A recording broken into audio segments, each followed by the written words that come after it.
Hello, welcome to the 49th Mitropa Cup, penultimate round 8 in Trenčín, Slovakia, and we are well into the penultimate round, and we will start with an overview of the men's tournament, which is quite exciting. There are two teams in the lead.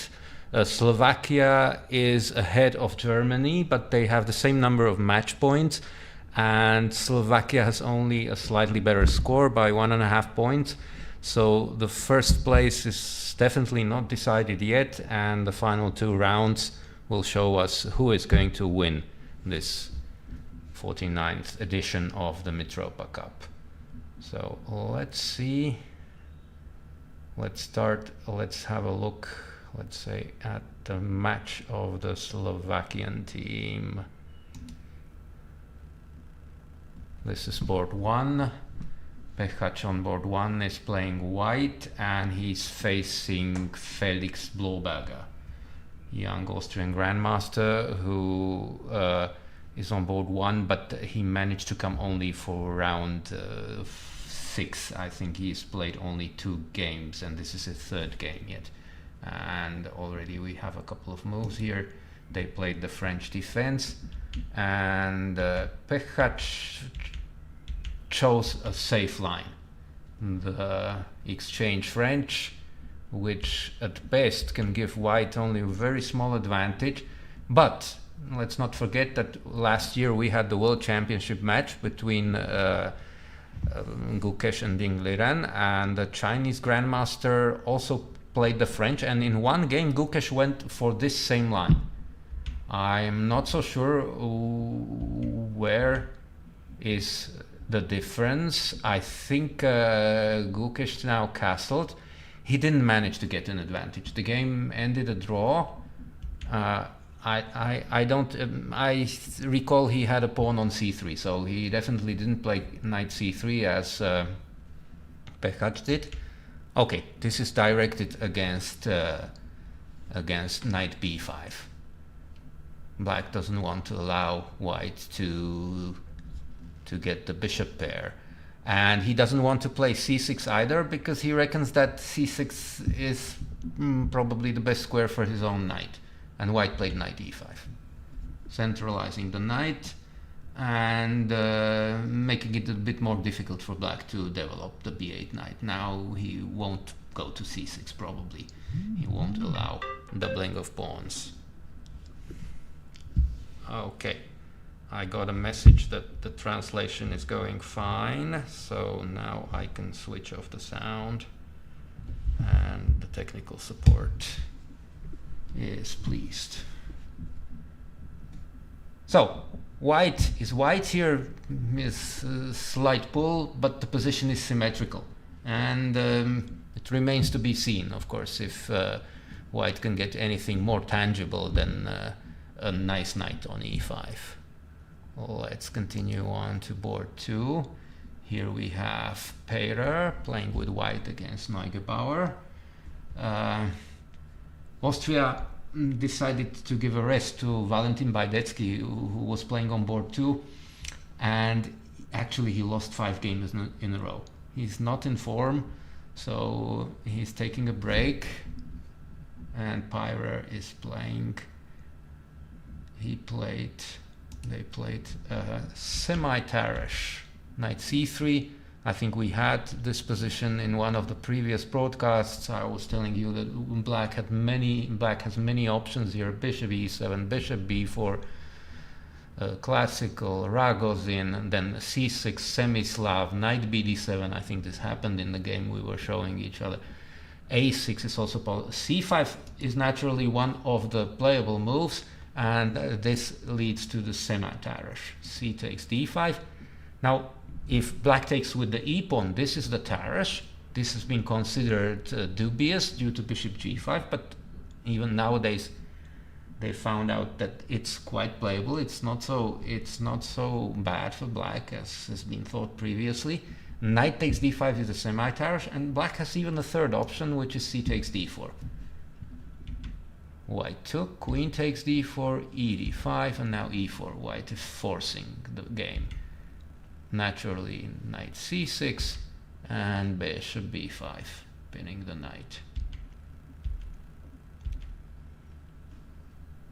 Now there is a line in which white takes on d8, and after king d8 plays knight g5, but white instead took the pawn immediately. And castles, castles. Also here we have a symmetrical position. And also here white is trying to prove that he has a very small lead in development, and this gives him chances to perhaps play for the initiative. Position looks very equal to me actually. Bishop e6, bishop f6. I don't think here black has any realistic problems. Knight b4 is a computer suggestion. This looks okay as well. I mean here white's initiative or advantage, however big it is, it's very small, should evaporate, and maybe not even gradually, maybe it will evaporate quite fast. But in the Mitropa we have this rule that you have to play 30 moves.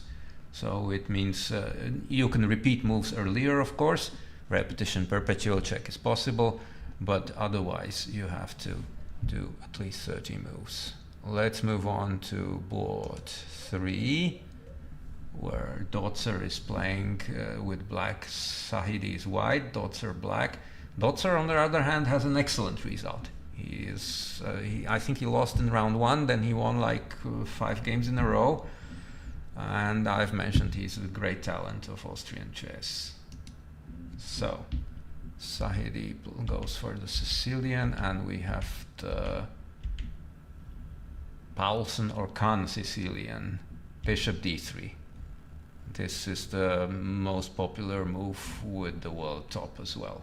Bishop c5 is also quite popular.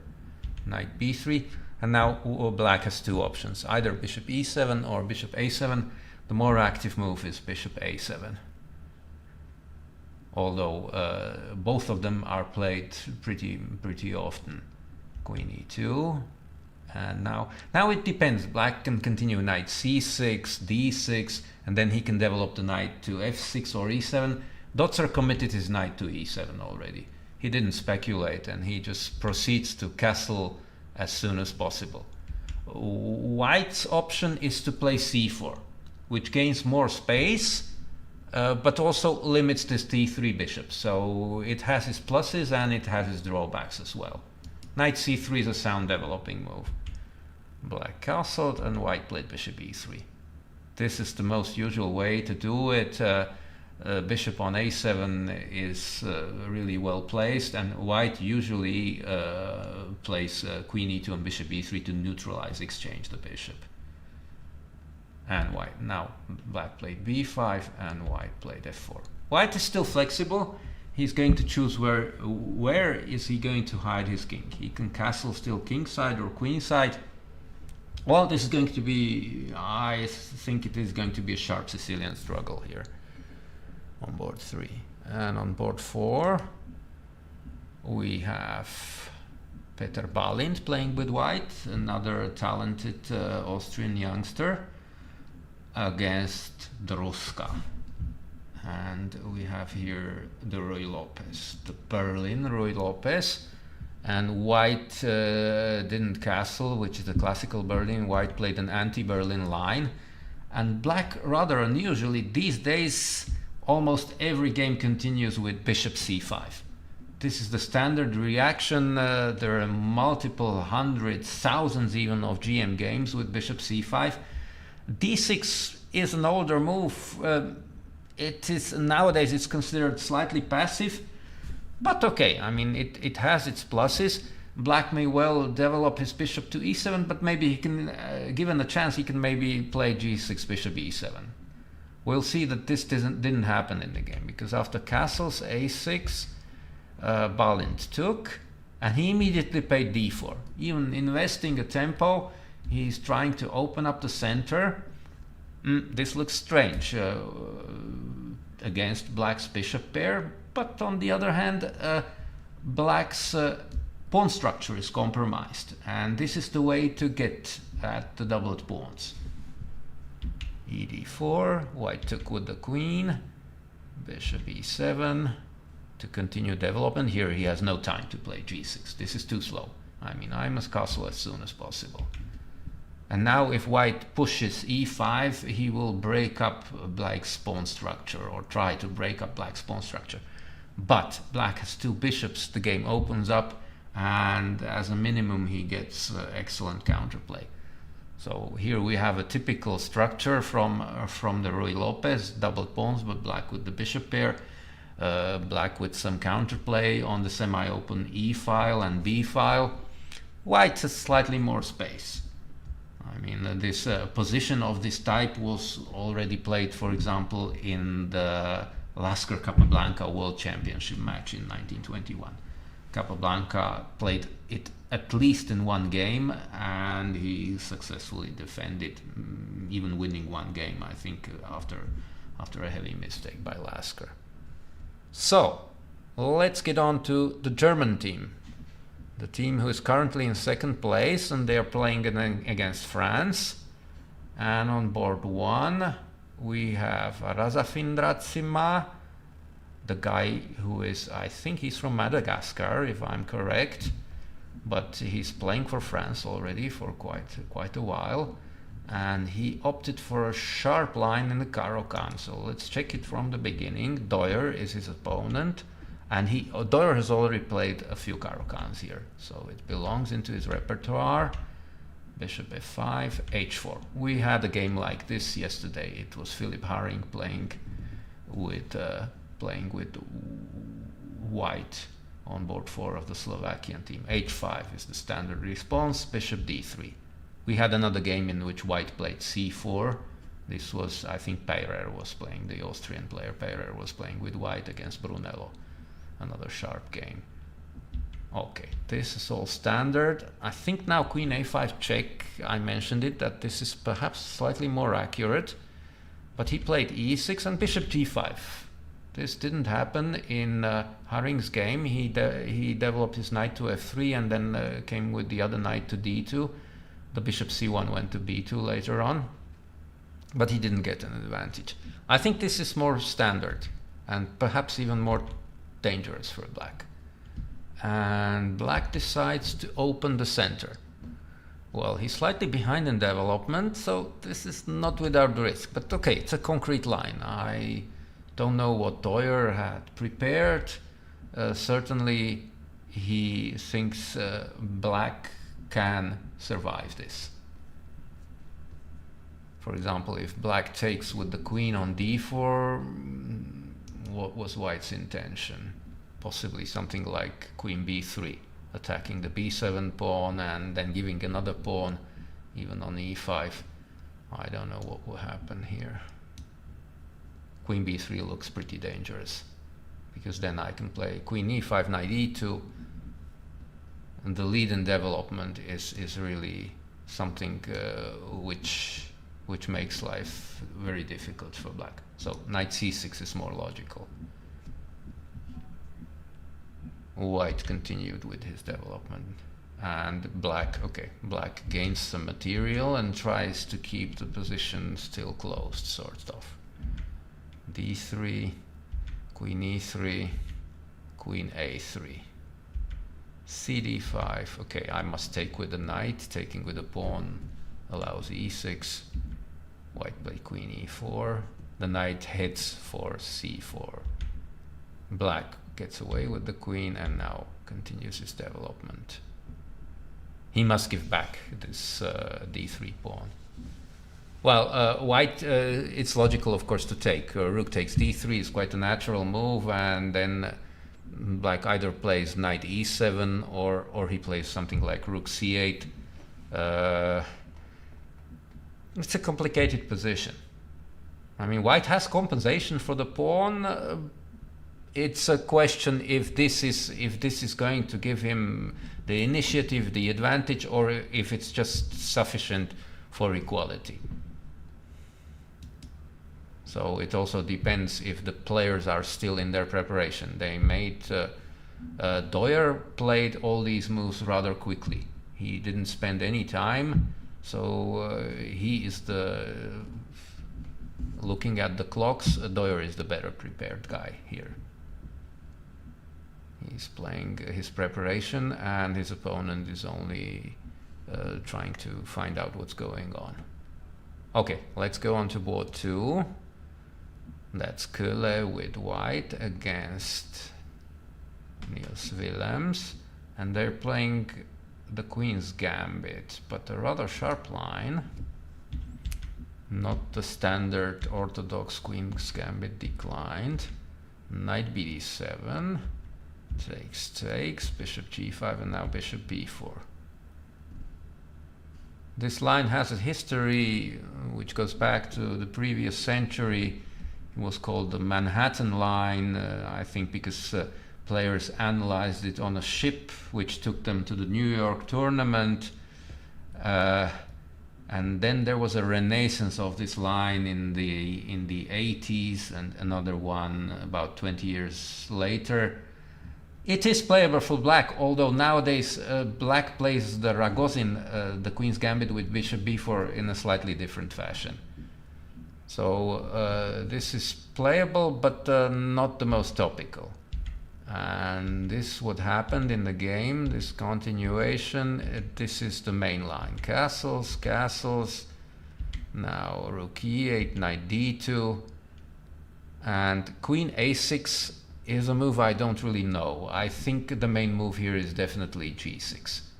g6, and white either exchanges, takes on d7, bishop d7, knight d7, or plays bishop h3, and then black plays king g7 to protect his f6 knight and prepare some move like knight b6 or knight f8. So let's check what the engine... here the engine says queen a6 is the best move, so nowadays people play according to the computer. It's a logical move. Black is the one who is playing faster here, so is the better prepared player, I guess. Rook a e1, a very natural move as well. White has more pawns in the center, so white's plan is to play f3, e4. Black, on the other hand, would like to develop some initiative on the queen side. So he will push b5, then get back with the bishop, let's say, to f8, b5, b4. With the queen on a6, white can prevent this with the timely a4. So queen a6 is also the point of queen a6 is protecting the pawn, the knight on f6. So it means that black can move now his knight from d7, play knight f8, or h6, bishop h4, knight f8. And if white takes on f6, then black will take on c3, so that he doesn't lose the d5 pawn. Okay, this is more or less still probably a theoretical position, and a complicated one, which is roughly equal. Let's get on to board 3. Here we have another theoretical line. Ermich against Breuil. Breuil against Ermich, I'm sorry. And this is an open Ruy Lopez. Here we have the Ruy Lopez. Bishop a4, knight f6 castles. And now it's black's decision which system to choose. Bishop e7 is the closed Ruy Lopez. b5 and bishop b7 or bishop c5 is Arkhangelsk, Neo-Arkhangelsk, which is also quite popular nowadays. And the open Ruy Lopez, which has been played since the times of Siegbert Tarrasch, is knight takes e4. Okay, white played the main line. Bishop e6 and now c3. This is standard theory. This is a position which arose already quite a few times in practice. f3, knight g5, bishop f4, rook d8. Well, white has passed pawn on e5, has two bishops as well. But black has counterplay. Black has managed to solve the problem, a thing which is a problem in the open Ruy Lopez, and this is the backward c pawn. He has a nice pawn phalanx, b5, c5, d5. The pawns are ready to move, either d4 or c4, bishop c5, d4. So he has definitely active counterplay. White played queen d2 at this point. So a natural response would be something like knight f7 in my eye, or queen g6.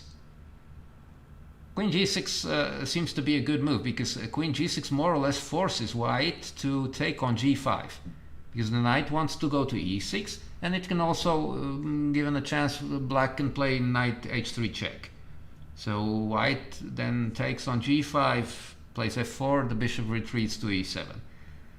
Still white has this passed pawn, but black has this pawn phalanx potential and counterplay. Position is complicated and about equal, so it's difficult to say to whose advantage this is. Last game is Šuricht against Sienkiewicz, and here we have also a theoretical position, I dare say, from the English opening. So white plays. This looks at first sight as a King's Indian, but white didn't play d4, and this allows black to get in c5 at some point. Rook e1, and now black played c5. And we are back in the English opening. It's not going to be a King's Indian anymore.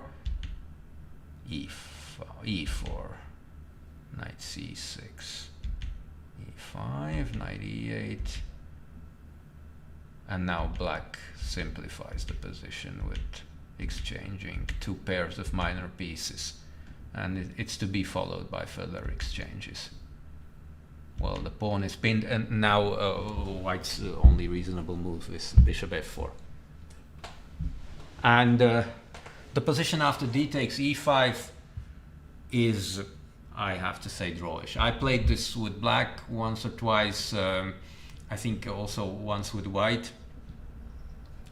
Probably all these games ended a draw, and pretty quickly. So this is not really a way to fight for an advantage with white. Here the position is simplified, and white didn't gain that much with the exchanges. So we have d6. Black hasn't yet, white hasn't yet played bishop f4, but I'm pretty sure this will follow.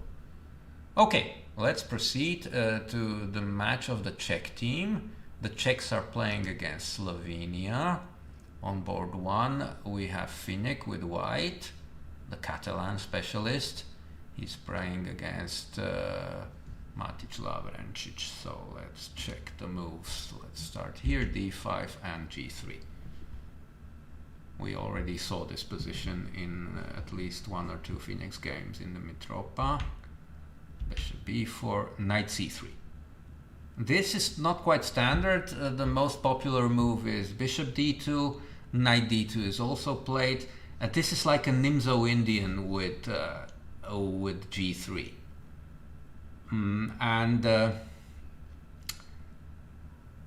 Black, if he knows what he's doing, he should be okay here. That's the thing I can say about this. It's true that mostly if it arises via a Nimzo Indian move order, meaning the pawn stays, black's pawn stays on d7, bishop b4, white plays, let's say, g3, then black doesn't play d5 so often.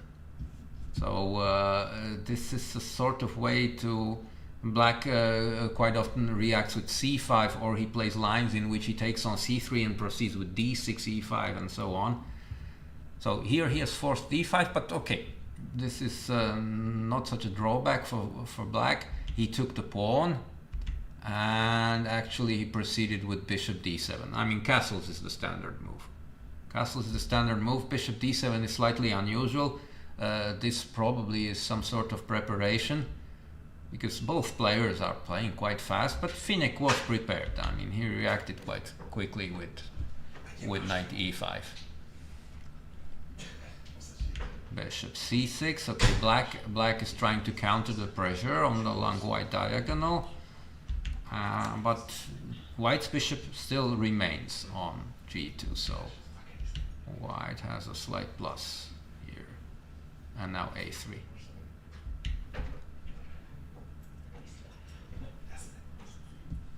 Well, here the critical move at this point is definitely b5. And Lavrentić is thinking, so I mean, if black simply takes on c3, bc3, white wins the pawn back, he has an active bishop pair, so this gives white an advantage.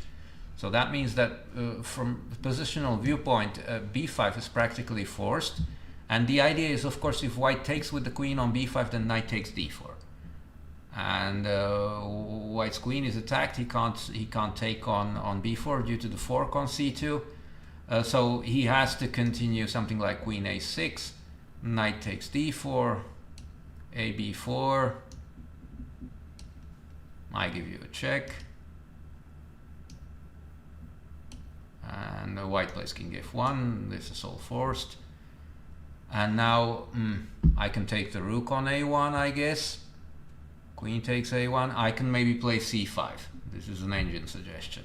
So okay, this is if all this will happen, this will be a really sharp game in which black is piece down, but he has multiple pawns for the piece, and the position is very complicated.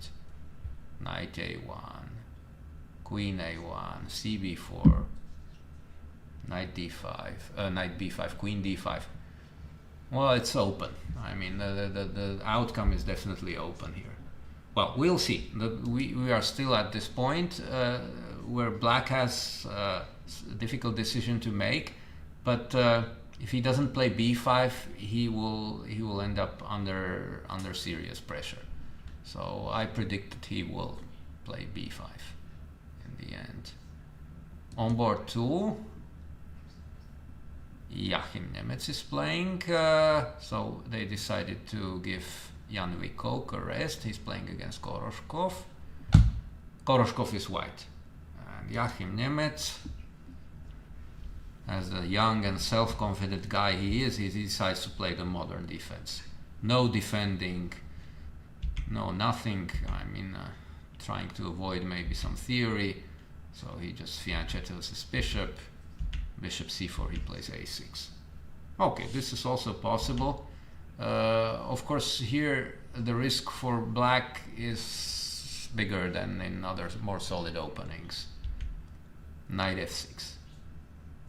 Well, the standard move is knight c3, but here after knight c3 castles, white has to reckon with knight takes e4. After knight e4, there is a fork, d5, bishop f7, rook f7, bishop knight e4, then black can play bishop g4. So white protects the pawn with his queen and decides to push. He has a space advantage. Black's position is rather cramped. h3, I think, is a good move because it takes away the g4 square from black's bishop. b6, castles, e6, and now bishop g5. Well, I like white's position. White is better here. Queen e8 already was the response. Okay, black is nothing better than this. He's keeping the d7 square open for his, well, not probably bishop, for his knight. His bishop will go to b7. And the question is, what is white going to do? Well, knight d2 followed by knight e4. I think white is at least somewhat better here.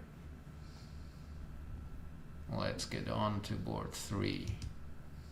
That's Gnojek with white playing against Olenik Kampa, God knows how it's pronounced. And they're playing the Ragozin. They're playing the normal Ragozin. This means that after, in this position, which we have mentioned already several times, black plays bishop b4. And white doesn't exchange on d5. He plays bishop g5 immediately, and the standard response is h6. Now actually bishop h4, g5, bishop g3, knight d4 is not too good for white. There black quickly jump starts his counterplay and is already perhaps fighting for an advantage.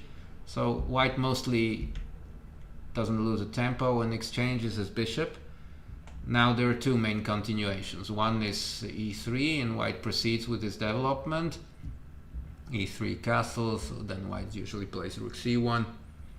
And the other one is queen a4, which forces black to play knight c6, and in closed games the c-pawns are important. White has already played c4. Black won't be able to play c5 in quite a time, but of course the queen will have to leave a4 in a short while anyway. e3 castles, rook c1. White doesn't want to move his bishop, because if he plays bishop e2, bishop d3, then after dc4 he will have to retake on c4 and lose a tempo with the bishop. So he's not too thrilled about this. a6. Okay, this prepares taking on c4 at some point. b5 will be a fork. So queen b3. And black plays queen g6. And white reacted with h4. He can't develop his f1 bishop, so he's trying to cause some discomfort to black's queen. But I mean, black can give up this tempo. He can take on c4, then queen takes c4, bishop d6, preparing e5. I think black's position is quite solid, fully playable. So I think he can equalize here by resolving the central tension. On the last board we have Shkrbets playing against Micha. Shkrbets is white and he played the Reti opening. c4, e6, g3, d5, and now he didn't play d4, position which we already had, let's say in the game of Vasek Finek, the Catalan, but he played bishop g2, allowing d4. So black wants to make use of white ignoring the center and occupies the center himself with his own pawns. d3, bishop e7, e d4, e4, rook e1, castles, bishop f4, knight d7. All pretty natural moves. h4, perhaps directed against g5, although I'm not so sure black would play this anyway. h6, knight a3, knight c5. Now a pretty much very natural move would have been knight b5. Knight b5, and black is forced to do something to protect the c7 pawn. After knight e6 I can sacrifice an exchange on e6, and this gives white excellent play, excellent compensation. But he played knight e5 instead, and now black quite easily resolves the pressure on the long diagonal. c6 is what happened. And the white rook on e5, well, black always has something like bishop d6. He can chase the rook away. After the rook leaves, then the bishop is ready to come to f5, attacking the d3 pawn. Black is doing fine here. Black has an okay position, and he can even fight on. Well, his pieces are well developed. He's got a slight space advantage, so he's nothing to worry about.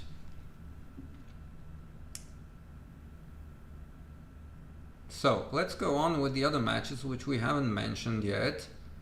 The Slovakian B team are playing against Switzerland, and here on board one, Bogner is playing against Jablonitsky.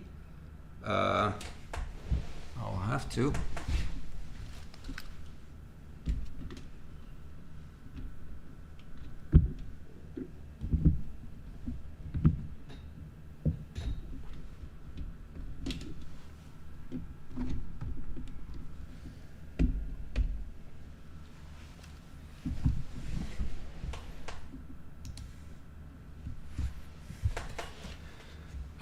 and they played the classical King's Indian. Actually, this is a line which has been quite popular, but nowadays on the very top, Nakamura used to play perhaps a decade ago the King's Indian. Nowadays the King's Indian is considered a bit too much. I mean, players play it almost exclusively in situations where they are forced to play for a win with black, and it's quite risky.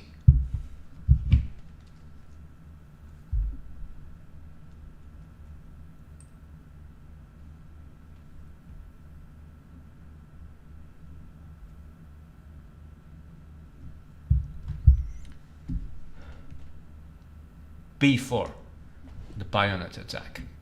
Here black has two main options. One is knight h5, which he played, and the other one is a5 immediately. I mean, both are playable.